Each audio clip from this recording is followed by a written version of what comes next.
écouter Sichot Chelek Lamed Bet, deuxième sikha sur Emor.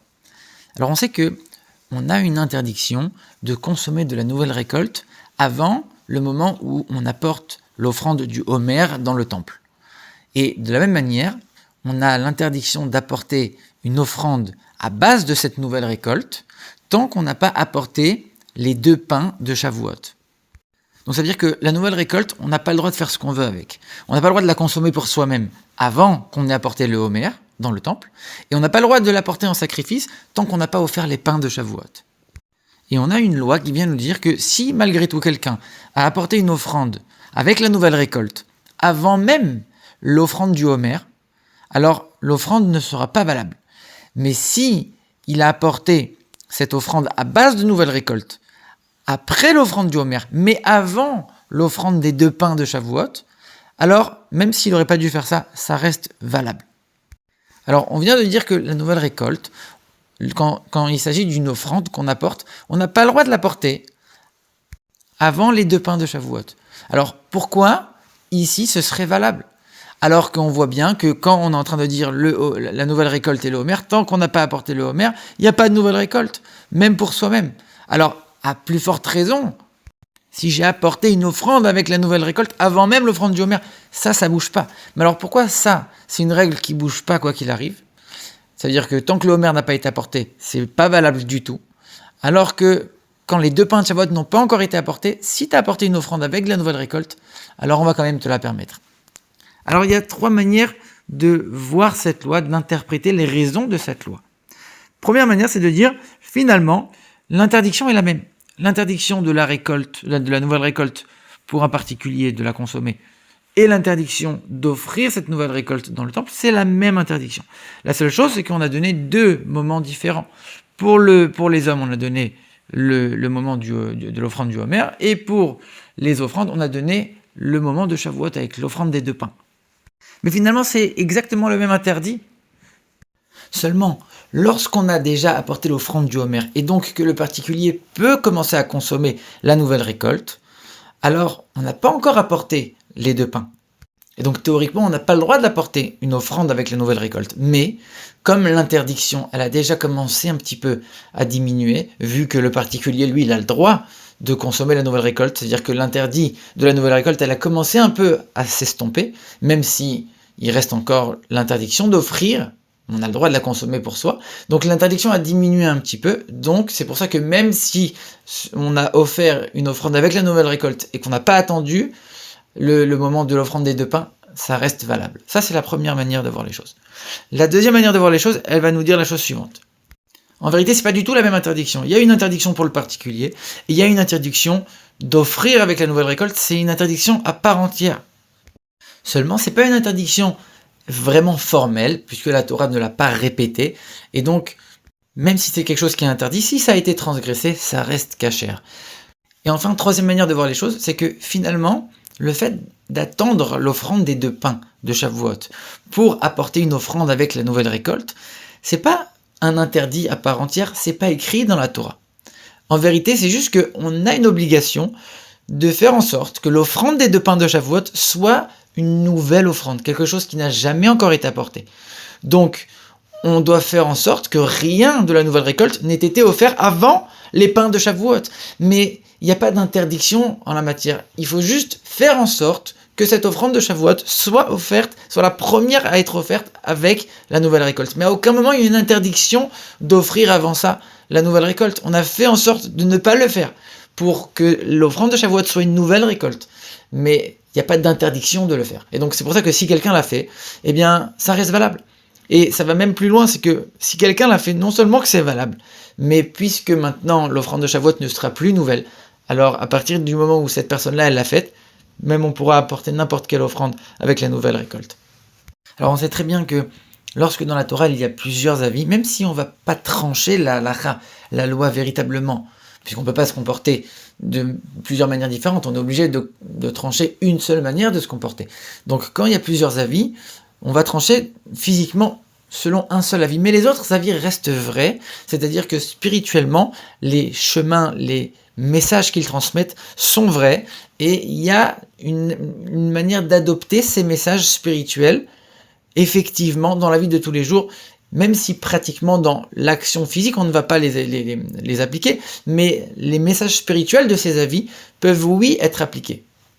Alors pour bien comprendre tout ça, il faut d'abord comprendre à quoi correspond l'offrande du Homer et à quoi correspond l'offrande des 2 pains. L'offrande du Homer était une offrande qui était à base d'orge. Et avec l'offrande de la sota, c'est les 2 seules offrandes qui étaient apportées avec de l'orge. Normalement, c'est toujours du blé. Pourquoi de l'orge, qui est une nourriture animale finalement? C'est pas quelque chose qui va nourrir l'être humain, c'est ce qu'on donne à manger aux animaux.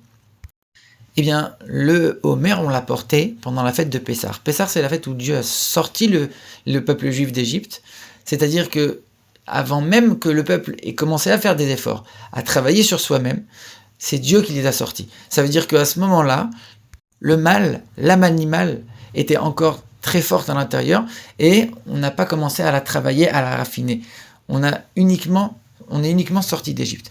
Et c'est à ce moment-là que le travail sur cette âme animale va commencer et va durer tout au long des 49 jours du Homer. On va essayer de raffiner ces traits de caractère, cette âme animale. On va essayer de la raffiner, de l'élever, de la purifier de toutes ces saletés, de tous ces mauvais traits de caractère, de toutes ces mauvaises pulsions.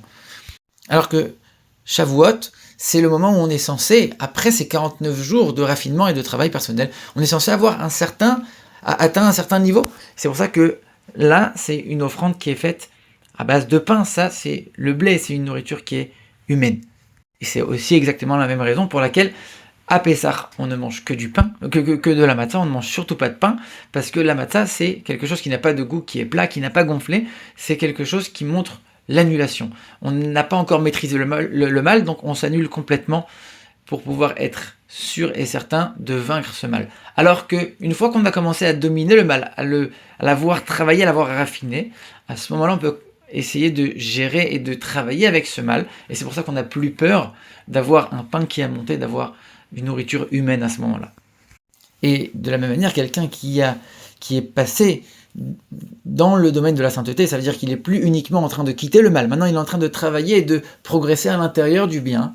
Alors, lui, il n'a plus besoin uniquement de la soumission, et c'est tout, juste de quitter le mal. Lui, il est en train de développer son bien, de comprendre, d'intégrer les choses, et pas seulement d'avoir de la soumission.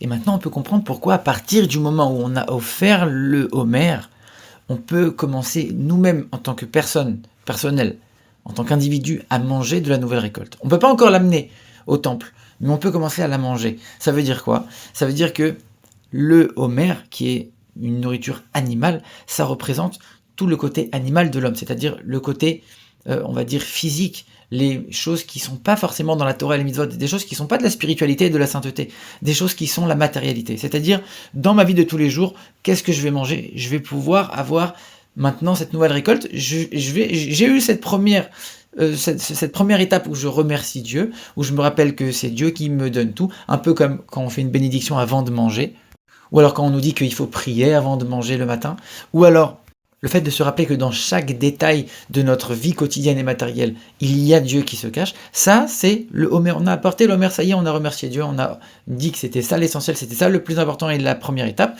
Maintenant, à titre personnel et individuel, je peux commencer à manger, et ça c'est l'offrande du Homer. Maintenant, l'offrande des 2 pains, c'est différent. On a dit ça, c'est celui qui est déjà dans le bien et qui augmente de niveau en niveau. Alors c'est vrai que la base du service de Dieu, c'est la soumission à Dieu. Comme les Juifs, ils ont dit quand ils ont reçu la Torah, on va d'abord pratiquer et après on comprendra. Et comme la bénédiction qu'on fait avant d'étudier la Torah en disant c'est Dieu qui nous donne la Torah, on étudie la Torah parce que c'est la Torah de Dieu. Et comment on va apporter ces 2 pains? On les apporte avec les 2 moutons et on va balancer les 2 pains et les 2 moutons en même temps. Le pain, ça représente la Torah, c'est l'étude, c'est la compréhension. Le mouton, comme on dit en français, suivre comme un mouton. Le mouton, c'est celui qui n'a pas de personnalité, qui est complètement annulé, qui est complètement soumis. Et on va prendre la soumission à Dieu, on va prendre la compréhension dans la Torah, la compréhension de Dieu, et on va les mettre ensemble. On va instiguer la soumission dans la compréhension, pour faire en sorte que même l'étude de la Torah soit complètement empreinte de soumission à Dieu et d'union avec Dieu. Et ça, on va l'offrir en même temps. Et quand on regarde, il y avait même 2 pains. C'est-à-dire qu'il y a un pain qui représente la Torah écrite et l'autre pain qui représente la Torah orale. Parce que la Torah orale, c'est l'explication, c'est la compréhension profonde. La Torah écrite, parfois, c'est assez obscur, on ne comprend pas tout. Et c'est pour ça que celui qui va faire la bénédiction de la Torah, quand il a uniquement fait la Torah écrite, ça marche, parce que même s'il ne comprend pas, il a étudié. Mais celui qui étudie la Torah orale sans la comprendre, ça ne marche pas. Parce que la Torah orale, c'est par essence la compréhension. Et donc on prend la Torah orale, le premier pain, qui est la compréhension. On prend le deuxième pain, qui est la Torah écrite, qui est au-delà de la compréhension. Et on va les unir ensemble, on va les offrir ensemble. Pour montrer justement que même dans la compréhension, on va mettre cette soumission et cette fusion avec Dieu. Maintenant, on peut comprendre cette loi qui nous dit que si tu as offert de la nouvelle récolte avant le Homer, c'est pas valable. Mais si tu l'as offert avant l'offrande des 2 pains, c'est valable. Pourquoi ? Le Homer, on a dit, c'est le fait de se séparer du mal, de travailler l'animal. L'animal, il n'est pas encore travaillé. Et donc toi, tu es en train de venir avec le mal et de vouloir offrir le mal. Ça ne marche pas. Tu ne peux pas venir offrir le mal à Dieu, c'est impossible. Le sacrifice ne sera pas valide. Il faut d'abord ton travail personnel et approfondi. Alors que celui qui est déjà dans le bien et qui travaille de niveau en niveau, mais il est déjà dans le bien, il s'est séparé du mal. Alors lui, il n'a peut-être pas atteint le niveau supérieur et il a offert avant le temps imparti. Alors c'est vrai que c'est pas l'idéal, mais ça reste valable puisqu'il est quand même du bon côté déjà. Et maintenant, on va comprendre les 3 manières d'interpréter cette loi. La première manière, on avait dit, c'était de dire que c'est le même interdit. Seulement, il y a l'interdit personnel et l'interdit pour le temple.